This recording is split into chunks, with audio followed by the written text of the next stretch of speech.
Hey everybody, you know what time it is. It's lunchtime with the Habit Master. I'm your host, Dr. Stephanie Aldrich, and I help people change their bad habits. When you change your habits, you change your life. Today we're talking about 5 habits that will keep you broke, that will keep you in the poorhouse. Hey Taylor, how are you? The first one is you have this instinct inside you that you have to keep up with the Jonses, right? So your friends are out, maybe they just bought a new car, maybe they got the new swagger on, and maybe they just went on a trip and you feel like, you know what, they get to, have all this fun. Why aren't I having all this fun? Why am I not buying this, or I want to look like this, or, whatever. And you feel like you have to keep up with other people, with your neighbors, with your community, with your friends, whatever it is, with colleagues at work. You got to look a certain way. You got to, act a certain way. You got to go on trips, join the country club, whatever it is, right? Keeping up with the Joneses, as they say, is a surefire way to keep you broke. You're always going to be spending money on your appearance, on how it looks to society, on your reputation, and not necessarily on what you do, for a living, that type of reputation, but more of, what does your house look like? What community do you live in? What type of clothes do you wear? That kind of thing. So it's almost like a social pressure, like a peer pressure kind of thing. And a lot of people get caught up into that. And that's a surefire way to keep you broke, because you're always spending any extra money to be in that certain circle of people that, have that kind of stuff, look a certain way, or, whatever it is. So that's a habit that you really need to get rid of. The older you get, I think it's easier not to care. I don't care if I'm wearing my $10 sweatpants and, I'm hanging out at my house. I don't need to impress anybody. I think once you hit 40, you don't need to impress anybody.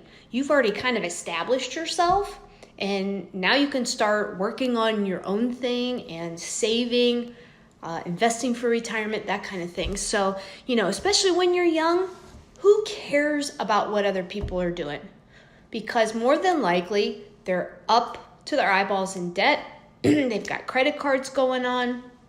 And you can be the person that does not have that issue, and that isn't broke, and that is saving for their future and saving for retirement or whatever, investing and making smart choices with their money. So make sure that the first habit you get rid of. Don't succumb to peer pressure when it comes to spending money. It's never going to get you anywhere. Okay? Yeah, you might have a little bit of fun, but that fun's going to go away real quick, especially when the credit card companies come on knocking at your door, okay? Number 2 is impulse shopping. That's an easy habit that we all get into. It's kind of like I want. Hey, I got a bonus check at work. Hey, it's payday. It's Friday. Woohoo! Let's go, spend our money at the club, at the bar. Let's go shopping. I remember there was a deal at the mall, that kind of thing. It's all impulse shopping. And what we have to learn is a little bit of discipline in how we're spending our money.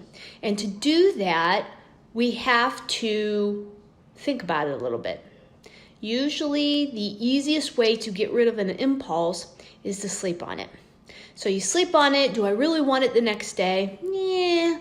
I would love a new pair of boots, but, $200 to spend on a pair of boots, I really could use that money to do X, to do Y, to do Z.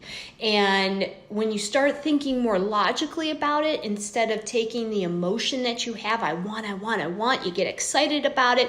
Oh my gosh, that would look so cool on me, whatever it is. You think about it. let's put our logic, our minds into the deal and say, you know what? Logically, this isn't a good decision. And I really don't want to put that on my credit card or spend that $200 because I've saved it. Maybe I worked, a little extra at work for it. I've saved it. Maybe I really don't want those pair of boots. Maybe I need to do something different with it. So impulse shopping can really keep you in the poorhouse. And especially if you don't have the money and you're putting it on a credit card. And that's number 3 habit, is putting everything on the good old plastic, right? Get rid of those things. You should only have one credit card, period. Or if you have a business, you have a business card so you can write things off, and you have a personal card. That's all you need. You don't need a Target card. Obviously you need a Sam's Club or Costco card just so you can get in the door, right? But that's not really a credit card.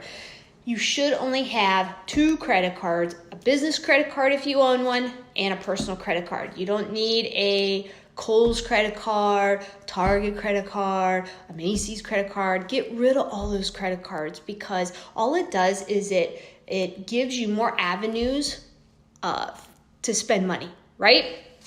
Do the good old thing.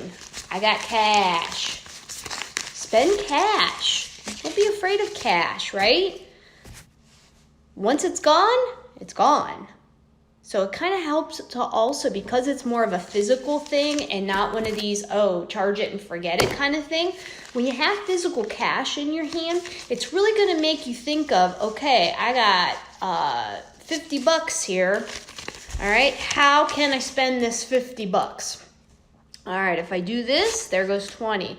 If I do this, there goes 10, and I only have $20 for, lunch for the rest of the week. Maybe I don't need to spend that first 20, or maybe I don't need to spend that. Hey, I got this. I can spend it the way I want to. So keeping cash around for those more frivolous small charges that you're going to do during the week is going to help you kind of budget things a little bit easier, because it's going to keep your eye on the target and not just put it on some kind of plastic that you're not going to see until the end of the month when the credit card bill is due. The third habit that will keep you broke and in the poorhouse the fourth habit is that you don't save anything. You spend every single penny, right? All the cash that you get, you spend it right away, okay? What you need to start doing is, if you want to do some investments or you want to save just so you have a little bit of extra money in case the car breaks down, in case you need new brakes, in case something goes wrong with the house. Water heaters always break. There's always something that needs to be done, especially if you do own a house. If you have some type of savings account that you've put, 3 months worth of expenses in, you're always going to have that. But to do that, you got to, what they say, pay yourself first. And what that means is maybe you go to your bank and have an automatic deduction taken out. And a lot of times, even with your employer, you can work on, especially if it's direct deposit into your accounts, you can set up with the bank or the employer an automatic withdrawal that puts it into a savings account. And I would do it into a savings account that you never look at. Kind of think of it as the golden child account, right? When you do that, it's just going to start pumping out every paycheck. You're never even going to see it. And then all of a sudden, you'll get a statement at the end of the month. In a few months, you'll look at it and you'll say, holy crap, I've got, $1,000 in there, or 2,000 or 5,000 or 10,000. And you didn't even know that it was missing. Right? It's called discipline. And if you're not disciplined enough, have it automatically taken out so you don't see it. So you don't know where it is. So your spouse doesn't know where it is. And that way you have something accumulating and they can't spend it. Okay? The fifth and final thing, habit that will keep you broke is you don't track your spending. Now, some people are, very methodical, and I am a robot, and they use Quicken or QuickBooks or something, and they log everything they spend, right? I'm not that disciplined with that, okay? And if you are, that's wonderful, and probably you're not even watching this video because you're already disciplined enough, you know where all your money is going. However, if you're not as disciplined with it, then, just start kind of going over your bank statement and say, you know what? I went to Starbucks 15 times this month. Do you really need to go to Starbucks that much? Maybe you ate out every single day, for lunch. Can you cut back on that?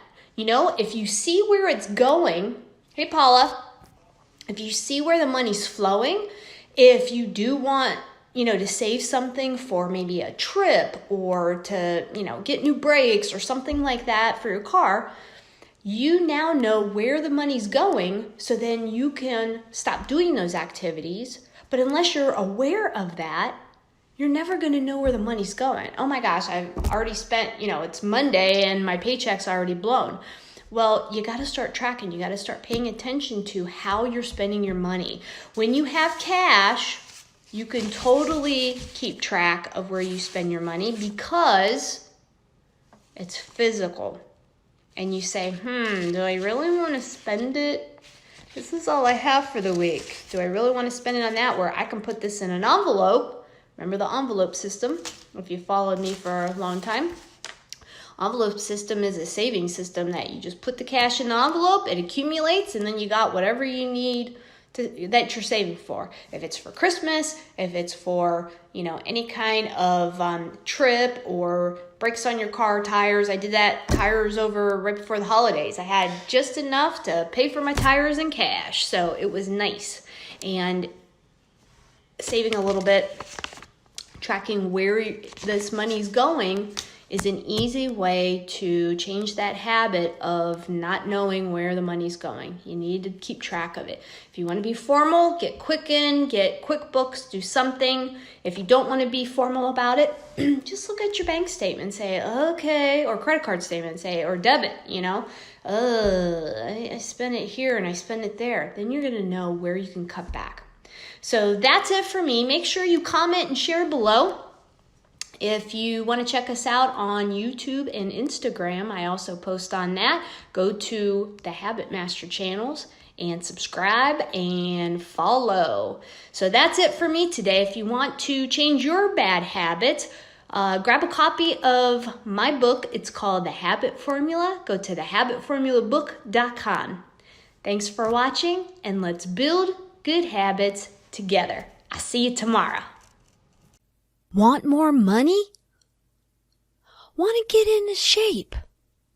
Want a loving relationship? Okay, so why don't you have these things right now? The answer is habits. Your habitual behavior and thoughts are keeping you stuck right where you are. So how to get past your habits? You've got to open your routine to different thoughts and actions. When you do this, you start to get different results. It really is that simple. But most people don't stick with the changes long enough to benefit from the results. This is where the habit formula comes into place. The habit formula looks at the origin of habits and how they form. Then it takes the next step in showing you how to hang in there long enough to see the results you want. Want to learn more? Go to thehabitformulabook.com and grab your free copy. That's right, it's free! Go to thehabitformulabook.com. Find out how hundreds of other people around the world have used the habit formula to get the results they want. You don't need to be Einstein to figure this out. Go to thehabitformulabook.com today.